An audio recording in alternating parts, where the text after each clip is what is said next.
In this lecture, I'd like to give you an overview of the sales tax collection for Amazon merchants. You can access this PDF file from the resource area for this lecture. In the U.S., the states which collect sales tax expect retailers to collect sales tax from their customers and then send those taxes to the state on a regular basis. Most states that collect sales tax have determined that any Amazon seller having inventory in a fulfillment center located in their state has the responsibility to collect sales tax on the state's behalf. This is legally known as nexus. This determination by the states is the subject of much debate between sellers, CPAs, lawyers, and politicians. I'm not going to join the debate here, but I want to show you how to set up your Amazon seller account to collect sales tax as you see fit. Amazon will collect these taxes on your behalf, but they will not send the tax payments to the individual states for you. You, the seller, will need to obtain a sales tax license in each state where you have inventory with Amazon.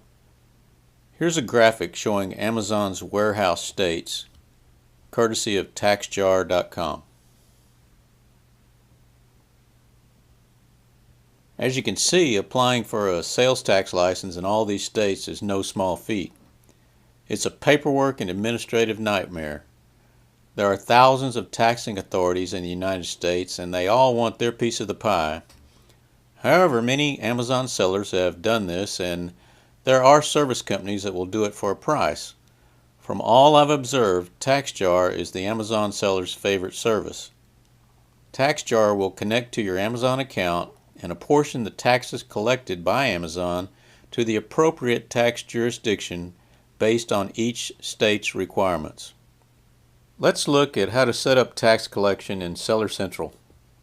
Amazon will only collect these taxes if you turn on the switches for each state where you want to have taxes collected. After you've obtained a sales tax license for a state, you need to set some switches in your Amazon settings to tell Amazon to start collecting for that particular state. Here's how it's done. From the Seller Central dashboard, in the upper right under Settings, select Tax Settings. You'll see this page. The first two links on this page have documentation about how Amazon collects taxes. The bottom link will take you to the Set Up Your Tax Collection Settings page. There's also a link to some Amazon recommended external tax advisors. I can't vouch for any of them, so you'll have to be the judge. The top portion of this page has some instructions and information that I would encourage you to read, especially with a strong cup of coffee. The lower portion has a tax table which looks like this. To activate tax collection for a particular state, simply check the appropriate boxes. Only you and maybe your tax advisor can determine which are the appropriate boxes.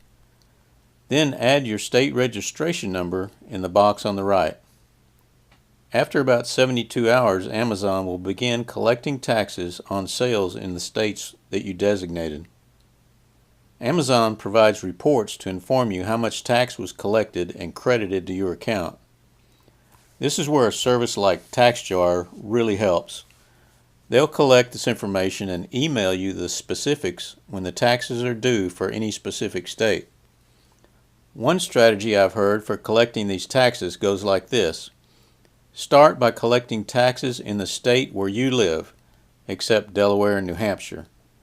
Then, on some regular basis, begin adding the states where you have the most sales until you've added all the states. TaxJar provides this information. And as always, check with your tax advisor before adopting any strategy like this. That's about all for sales taxes. In the next lecture, we'll look at how to make some realistic profit projections.